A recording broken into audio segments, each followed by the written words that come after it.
You know I love you down, but I can't miss you if you're always around. Yeah. You know I love you down,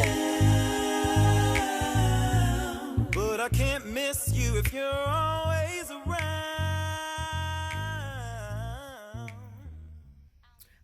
Hello. Welcome to my channel. Thank you for stopping by. Don't forget to subscribe. I'm going to jump right into this video because, for one, as you can see, it is wash day. I'm literally about to, after I record this, go wash my hair. So, I wanted to go ahead and record this review of Sistas episode 4. Y'all know I got notes because I be forgetting. Okay, so the episode started out with Danny. Okay, first of all, let me just say Danny is my favorite person on this show. Danny is funny, okay? And also, the girl, whoever plays Danny, in my opinion, she's a good actress. No shade to nobody else on the show, because I think the show has potential and the show is a good show. It's just, never mind, I'm not gonna shade nobody. Like I said, Danny is a really good actress, and yeah, I'm gonna leave it at that. So the show comes on, and they at work. Danny and Zach work at the airport. They're at the airport. They're working, and Danny sees this girl give something to Zach. Well, she waits till Zach leaves. She confronts the girl, like, what you give Zach, whatever. She finds out that Zach is living in a shelter or whatever. That whatever the girl gave him, it was totally innocent. And that Zach been living in a shelter. So she feels bad and she offers Zach. First of all, let's backpedal. She first told this girl that Zach gave her an STD. That was funny. She is seriously cock blocking at work. And I think she's doing it in the name of her friends, but I think she's also doing it a little bit for herself, because it also came out that I guess she had a thing for him before he hooked up with her friend Karen or whatever. So back to this episode though, she offered him, Zach, to come and live with her, right? So he was like, nah, man, you know, they had this little funny dialogue about it because Danny is a flirt and she always kind of being inappropriate when she shouldn't be. And so he basically was like, nah, because you're going to be trying to touch on me or do stuff or whatever. She was like, okay, I won't. But she was still saying little funny stuff like she might, but she won't. So it made me think about, is Danny wrong for inviting him to come live with her, seeing that he just broke her friend's heart? I hate to say this, but I know she's trying to help and she need help as well, but it's not a good look. Like, honestly, it's not a good look, especially seeing that you haven't said nothing to Karen about it to, you know, get a feel. Of course, you're gonna know, she's gonna say, no, that's not what's up, so you didn't say anything. It's gonna backfire. That's all I'm saying. Even with good intentions, it's going to backfire. So no, I don't think it was a good idea for her to invite him to come stay. So, but that's just my opinion. So leave in the comment section what you think. Was she wrong for inviting him to come stay with her or not? Then we have Sabrina, who found out that old dude, who I can't remember his name, that she liked or whatever, that she thought may be bi or gay or something. She found out that he only asked Maurice to dinner, out, coffee, whatever that was. He only asked him out to get to know her or to try to get closer to her.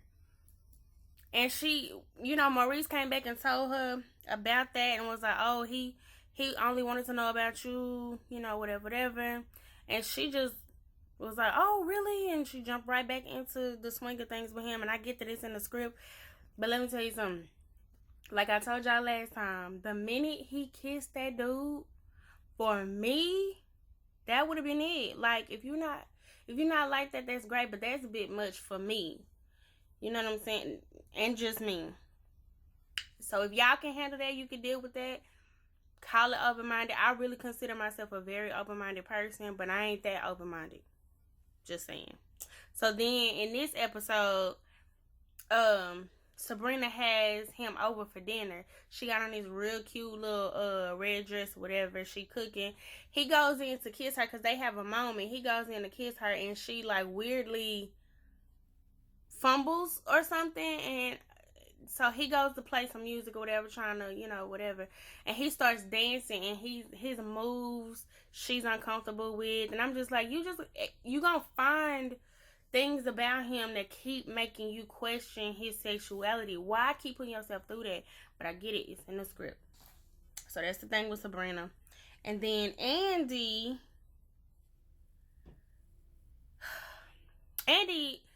first of all, she needs to work on her poker face, because when old girl pulled that ring out and was like, oh, look, kind of basically had that ring out on her face, she didn't even say nothing. She just was looking at her like, you could tell like she was heartbroken by seeing that ring on her hand. And I'm like, girl, play it off better than that. Like, be like, oh my God, like she was not playing it off well at all. So then she goes in the bathroom, she's crying.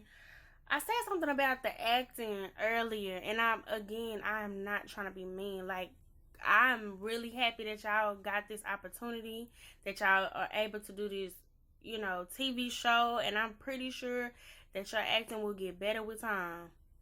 But there was one scene in particular, I was like, girl, you are overdoing it. Like, you could tell when somebody's just being natural in their acting and just taking on the character, and you can kind of tell when somebody is just acting, like literally just acting. And that's what hers looked like. Like the scene where she was talking to Karen, and Karen was trying to console her, and she was like, no. She started like crying, like she was trying not to cry, but I don't know what she was doing, but it was, yeah, that was not a good look. That was not a good acting scene for her. That's just my opinion. But yeah, so then Andy, after doing all that, so they had some pack where they blocking they dudes' numbers as well as deleting them. So that part was interesting to me, because I know some people who just will block a number. Me personally, if I block you, I'm also going to delete you, because I don't want to have access at all, and I don't want you to have access to me. But I also understand that it takes something to get there, so sometimes depending on who it is. But I'm glad that she brought that up. Like, why just block the person, block them and delete them? So then at the end of the episode, when Karen calls her, checking on her, she was leaving the gym.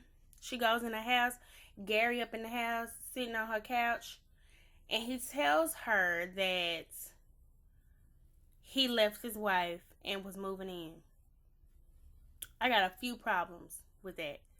My biggest problem is moving in where? And who said you was moving in? That's my point. He said it like it was set in stone. I left my wife and I'm moving in. To where? Excuse me? Where you moving? Not her. We ain't discussed this. It ain't been talked about enough. You just think no, dude. No. So then when he said he left his wife, it brings back the question of if the wife, Jasmine, really knew who Andy was already and been playing her this whole time, because there's the possibility that he's the one, he haven't been lying.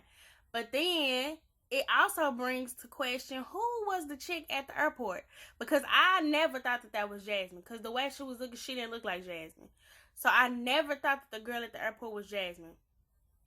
So who was the chick at the airport? And do Jasmine know about Andy? And just playing. These are questions that we need answers to, but I'm sure we'll get them. And last but not least was Karen and the new dude, Aaron. I told you I hate that their names rhyme, but this dude is a dreamboat. Not only is he fine, first of all, every man on this show is fine, except for Maurice. All these men, they fine, okay? And they fine in a bunch of different shades of melanin. I love it. Anyway, Karen goes on his date with Aaron, and I like that he's just honest so far. It seems like he's just an honest dude. Honest Abe. So when he was like, she was complaining about her feet, I think that's how it started. She was saying something about her feet, and he said, well, put them up here. Like, you just gonna give her a foot rub right here, right now? Oh, you the real MVP. And he did, and I was just like, where they make them kind of? Just only on TV? Only it's in the script? Take notes, fellas, because that was some real, he got real cool points for that, because the day be long and hard. You come home, having a foot rub when you come home, it's almost as good as a super hot bubble bath with Epsom salt. You just sitting there massaging her feet, like, oh my God. I loved it.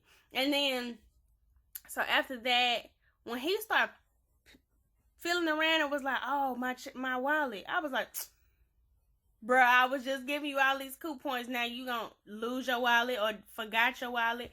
But he actually did forget his wallet, because what it did was it introduced his wife. Like, his wife had to come and bring it to him.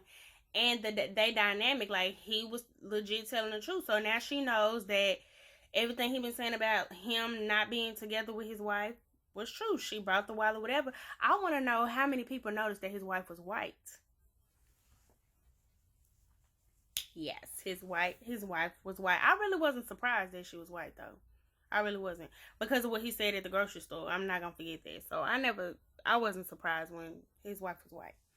So that was the end of the episode. If I missed anything that stood out to you, leave it in the comment section and we can talk about it. Until next time. Oh, and I hope you subscribe. If you haven't, go ahead and subscribe. Till next time, I'll holla.